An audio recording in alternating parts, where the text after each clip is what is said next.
ಕರ್ನಾಟಕ ಹೈಕೋರ್ಟ್ಗೆ ಮತ್ತಷ್ಟು ನ್ಯಾಯಾಂಗ ಬಲ. ಹೈಕೋರ್ಟ್ಗೆ ಹೆಚ್ಚುವರಿ ನ್ಯಾಯಮೂರ್ತಿಗಳ ನೇಮಕ.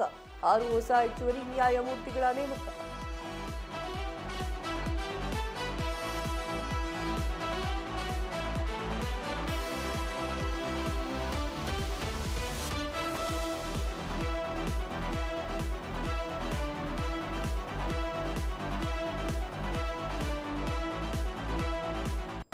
ಕರ್ನಾಟಕ ಹೈಕೋರ್ಟ್ಗೆ ಮತ್ತಷ್ಟು ನ್ಯಾಯಾಂಗ ಬಲ.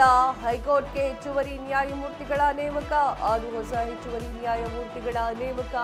ರಾಷ್ಟ್ರಪತಿಗಳಿಂದ ನೇಮಕ ಅಧಿಸೂಚನೆ ಪ್ರಕಟವಾಗಿ ಸಂವಿಧಾನದ ಅನುಚ್ಛೇದ 224(1) ಅಡಿಯಲ್ಲಿ ನೇಮಕಾತಿ. 2 ವರ್ಷಗಳ ಅವಧಿಗೆ ಹೆಚ್ಚುವರಿ ನ್ಯಾಯಮೂರ್ತಿಗಳಾಗಿ ನೇಮಕ. ರಾಘವೇಂದ್ರ, ಸೀತಾರಾಮ್ ಶ್ರೀವತ್ಸ ಸೇರಿ 6 ಮಂದಿಗೆ ಅವಕಾಶ. ಹೈಕೋರ್ಟ್ಗೆ ಬಾಕಿ ಪ್ರಕರಣಗಳು ಏನಿದ್ದಾವೆ ಅದು ನಿರ್ವಹಣೆಗೆ ನೆರವು ಆಗುತ್ತೆ ಅಂತ ಹೇಳಿ ಕರ್ನಾಟಕ ಹೈಕೋರ್ಟ್ಗೆ ಮತ್ತೊಂದಿಷ್ಟು ನ್ಯಾಯಾಂಗ ಬಲ ಬಂದಂಗೆ ಕಾಣಿಸ್ತಾ ಇದೆ. ಹೈಕೋರ್ಟ್ಗೆ ಈಗ ಹೆಚ್ಚುವರಿಯಾಗಿ ನ್ಯಾಯಮೂರ್ತಿಗಳ ನೇಮಕ ಮಾಡಿಕೊಳ್ಳಲಿಕ್ಕೆ ಡಿಸೈಡ್ ಮಾಡಿಕೊಳ್ಳಲಾಗಿದೆ. ನ್ಯಾಯಮೂರ್ತಿಗಳ ನೇಮಕವನ್ನ 6 ಹೊಸ ಹೆಚ್ಚುವರಿ ನ್ಯಾಯಮೂರ್ತಿಗಳ ನೇಮಕದಿಂದ ಫುಲ್ಫಿಲ್ ಮಾಡೋಕ್ಕೆ ಹೊರಟಿದ್ದಾರೆ. 6 ಹೊಸ ಹೆಚ್ಚುವರಿ ನ್ಯಾಯಮೂರ್ತಿಗಳ ನೇಮಕವಾಗ್ತಾ ಇದೆ.